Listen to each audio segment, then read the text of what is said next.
In this video, we'll go over using constants inside function as well as using unit conversions inside functions as well.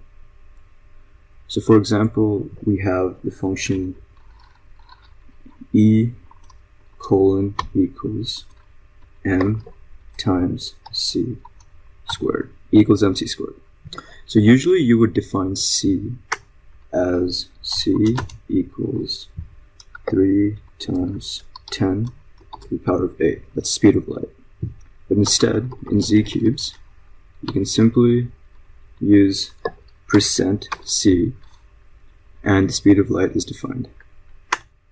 So we can just go e when m is 2.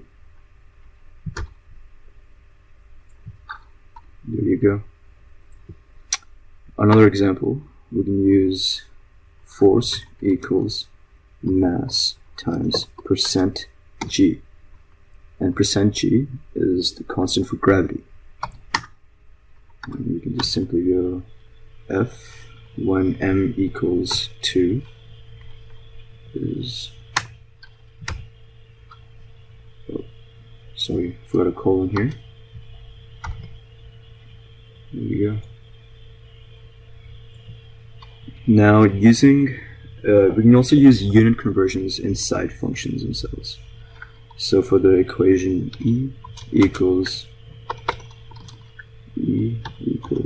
m times %c squared. Now we can go e when m is 2 kgs.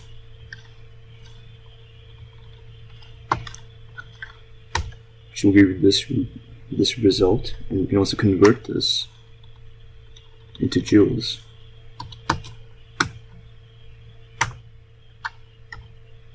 And that's how many joules that is.